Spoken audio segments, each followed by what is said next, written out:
Bismillahirrahmanirrahim. Assalamualaikum warahmatullahi wabarakatuh. Jumpa lagi dengan kami, dengan kakak Lupa namanya sendiri ya? Enggak. Dian Sukma dan saya Aisyah Frida di Sukma Dian di Cross Check. Kali ini kami akan sharing dan diskusi tentang tuntas Dan pantas. Kadang-kadang aku pantas nggak sih? Kenapa orang suka bilang begitu? Pantas nggak sih aku? Nah, kalau tuntas apa lagi? Tuntas. Tuntas. Ya tuntas, pekerjaan yang tuntas. Pekerjaan pertama kita sebenarnya yang paling utama kita adalah menuntaskan diri kita. Kadang-kadang kita ingin meraih kepantasan kehidupan, kebahagiaan, kekayaan, kesuksesan, dan segala hal yang menyenangkan. Tapi kadang-kadang apakah kita tidak pantas itu. Nah, kepantasan hanya bisa kita raih ketika kita sudah tuntas. Tuntas memenuhi persyaratan ini. Persyaratan untuk bahagia, persyaratan untuk sukses. Gitu, Bu Ai. Artinya ada tahapan-tahapan yang perlu dituntaskan, proses-proses seperti itu kan? Nah, masalahnya orang ingin langsung pantas, ya kan? Ya lahir aja manusia beranjak dari satu usia ke usia yang lain, tahapan-tahapan. Nggak ada bayi lahir udah langsung lari, kan nggak ada. Jadi proses natural saja, itu harus kita terima. Kan? Nah, kalau memang dilakukan percepatan untuk memantaskan itu apa? Nah, seandainya ketika dia sudah masuk usia pernikahan, dia belum menikah-nikah, padahal dia sudah pantas, berarti belum tuntas. Paham ya? Berarti banyak hal yang sudah tuntaskan, pemikirannya, hatinya, keraguannya, pekerjaannya, dan lain-lain. Padahal secara usia dia sudah pantas menikah. Nah, kalau soal menikah seperti itu kan banyak faktor eksternal kan. Tuntutan sindiran-sindiran orang kan, pertanyaan-pertanyaan kapan nikah, kan hal seperti itu sering menjadi justru memotivasi. Nah, sedangkan justru salahnya ketika seseorang tidak memiliki dorongan pernikahan. Nggak perlu ada dorongan dari luar, harus ada dorongan secara natural, pasti ada dorongan natural dong, fitrah dari dalam gitu. Ketika orang tidak memiliki dorongan, satu kan energi spiritual dia sangat tinggi, kedua dia ragu. Jadi jangan pakai alasan, oh spiritual saya tinggi, padahal ragu.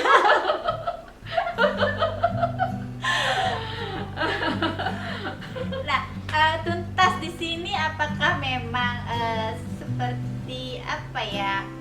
Satu tempat kemudian di tempat lain kemudian berpindah-pindah, atau sebenarnya memang itu hanya secara energial di dalam diri saja? Tuntas di sini kan berkaitan dengan kapasitas yang paling mendasar yang bisa pada semua hal adalah kapasitas diri kita secara pemikiran, secara batin. Itu yang paling utama kan. Sehingga utuh ya Kak ya, kita utuh. keseluruhannya. Jadi bisa dibawa kemana-mana saja, pada pernikahan, pekerjaan, bisnis, dan lain-lain kan. Bukan satu variabel gitu kan. Tapi internal diri kita harus memang kita tuntaskan. Emosi-emosi kita tuntaskan, kemarahan kita tuntaskan, dendam membara kita tuntaskan. Semua hal-hal yang bersifat belum selesai di dalam diri kita selesaikan. Karena hanya mereka yang selesai yang memang memiliki kepantasan. Jangan hanya wah pantas nggak sih aku dicintai dia, gitu kadang-kadang kan orang kan. Nah, artinya kan ini juga bicara tentang material, spiritual, kemudian banyak level-level kesadaran. Nah, itu seperti apa? Nah, yang paling mendasar ketuntasan iman terlebih dahulu, sehingga material ini tidak menjadi sebuah hal yang menjadi penghalang dia malah. Ketuntasan iman ini dulu. Banyak orang-orang yang tidak siap secara material tapi dia memiliki keyakinan bismillah, ibadah gitu kan, dia menikah dan menjadi jalan rezeki bagi dia kan. Tidak ada orang menikah terus hidupnya tidak berkembang, paling tidak dia berkembang punya anak. Secara mayoritasnya pasti bertambah. Bertambah tanggung jawab, bertambah anak, bertambah luas, semuanya pasti ada pertambahan. Dengan beban yang bertambah, pasti ada pertambahan dan perubahan dibanding sendiri. Paling tidak tambah gemuk.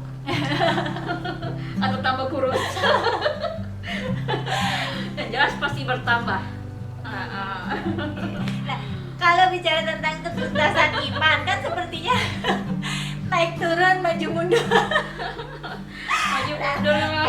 Kalau seperti itu sampai di titik manakah kepantasan itu bisa kita raih? Nah, dalam aspek iman ini kan apa ya, dikatakan ya, jadilah fakir di hadapan Tuhanmu. Jadilah yatim di hadapan Tuhanmu, sehingga engkau hanya bergantung kepadanya. Tapi banyak orang yang fakir di hadapan manusia lainnya agar diberi belas kasih, agar diberi, di apa namanya itu, Dapat didonasi, disedekahi dan lain-lain kan. Dapat perhatian lebih lah. Fakir di depan manusia lainnya, tapi kita harus fakir di hadapan Rob kita. Jadi kita harus orang yang diberi itu kan dikatakan fakir, yatim piatu, musafir kan.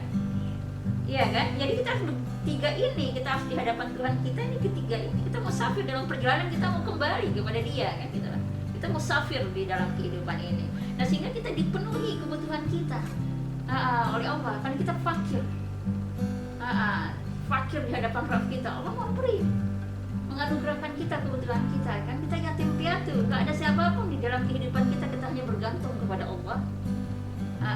Dan ini pengalaman saya pribadi, karena orang tua saya nggak ada ya, sehingga saya hanya bergantung kepada Dia. Padahal ya Allah, saya nggak tahu lagi, ya Allah hanya Engkau lah gitu kan. Itu terus-terusnya. Nah, ini saya mengalami begitu banyak keajaiban dan pencerahan di sini. Ada atau tidak ada orang tua kita harus yatim di hadapan Tuhan kita.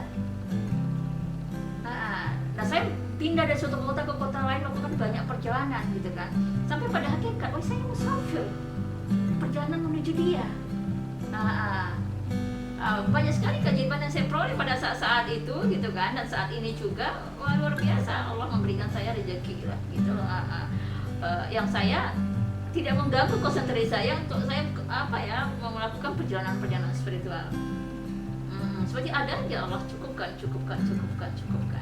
Tapi kebanyakan kita terbalik kan, fakir di hadapan manusia lainnya, gitu. Kita harus kaya di hadapan manusia lainnya. Artinya kita yang memberi.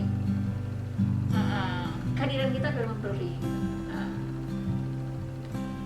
Nah, kalau tadi bicara dengan tentang fakir di hadapan Allah, berarti ini terkait dengan doa.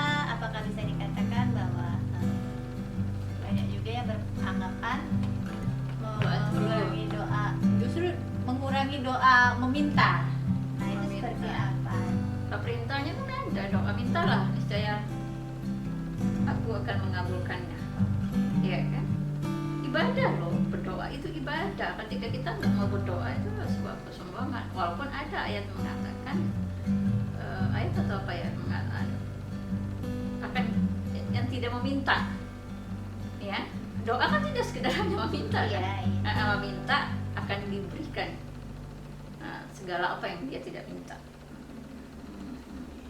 Artinya bukan di situ ya, untuk menjadi, justru kita menunjukkan tadi kefakiran, kemudian bahwa kita tidak mempunyai apa-apa, kemudian kita sedang melakukan perjalanan seperti itu. Ya, itu wujud penyataan dari keadaan itu, dari doa juga dari diri kita sendiri kan. Dan ini yang kadang-kadang kita salah menempatkan di hadapan Tuhan bagaimana, di hadapan manusia bagaimana, kita gengsi dengan Tuhan kita. Kadang-kadang kan muncul lah, ada memang makom orang yang nggak minta, memang ada makom, iya kan, ada orang makom memang dia harus minta-minta gitu, tapi minta-minta di hadapan Tuhan gitu, bukan minta-minta di hadapan manusia lainnya. Yang di hadapan manusia lainnya minta-minta kan gitu. Tapi di hadapan manusia lainnya kita memberi kan, memberi. Maka fakirlah di hadapan Rabbmu, kaya raya lah di hadapan manusia lainnya, kaya lah.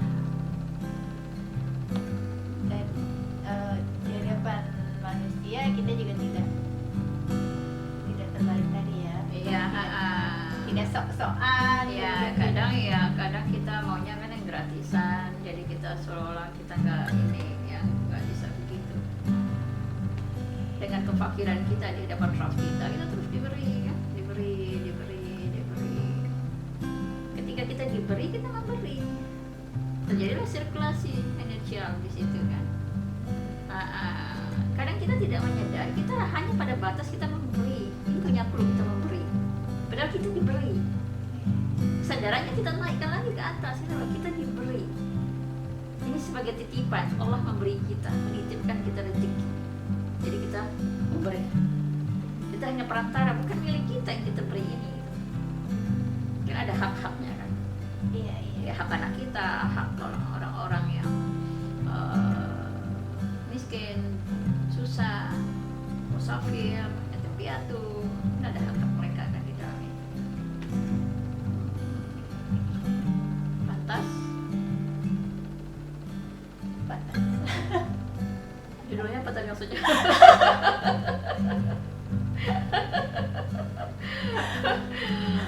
Judulnya apa? Tuntas dan pantas. Tuntas dan pantas.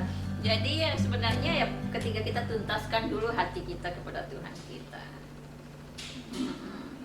Nah, maka akan tuntas ketika kita tuntaskan hati kita, keyakinan kita kepada Tuhan. Apa yang belum tuntas pada diri kita kan dituntaskan. Kan dibalik hati kita. Yang awalnya gelisah tiba-tiba tenang. Ya, yang awalnya sedih tiba-tiba bergembira tanpa sebab, bergembira rasa hati kita. Yang awalnya marah gitu kan tiba-tiba adem hati kita. Karena kita sudah tuntaskan keyakinan kita. Jadi sebenarnya ketika saya telusuri ya bahwa persoalan-persoalan mental, persoalan-persoalan spiritual, pikiran dan lain psikosomatik itu muncul disebabkan oleh persoalan keimanan kita yang nggak tuntas. Nah, sehingga kita belum menerima kepantasan kepastian itu tadi. Berarti akarnya memang ketuntasan iman itu ya. Ya fitrah. Dalam proses saya menjadi orang tua, proses perjalanan saya sendiri sebagai anak, terus menjadi orang tua di zaman sekarang ini. Jadi pada kesimpulan saya, gitu, fitrah yang pertama yang harus kita bangkitkan dan jaga adalah fitrah keimanan. Tapi kita stimulus pada kecerdasannya kan. Fitrah imannya ini yang paling mendasar. Nah, sehingga kecerdasan tidak ada orang tidak beriman pun tidak cerdas, itu tidak ada rasanya. Iya kan? Dia cerdas hatinya. Nah, ini akarnya ini yang tidak kita utamakan. Fitrah keimanan ini. Nah, bicara faktor usia, tuntasnya juga apakah terkait di usia tertentu, apa 40 tahun atau memang berbeda? Laki-laki tentu berbeda ya dengan perempuan secara hormonal, secara energial. Perempuan lebih matang, lebih cepat dibanding laki-laki. Karena secara energial dia feminim kan. Jadi pengolahan energi, persoalan-persoalan batin lebih dia mampu menghandle-nya, lebih mudah dibanding laki-laki.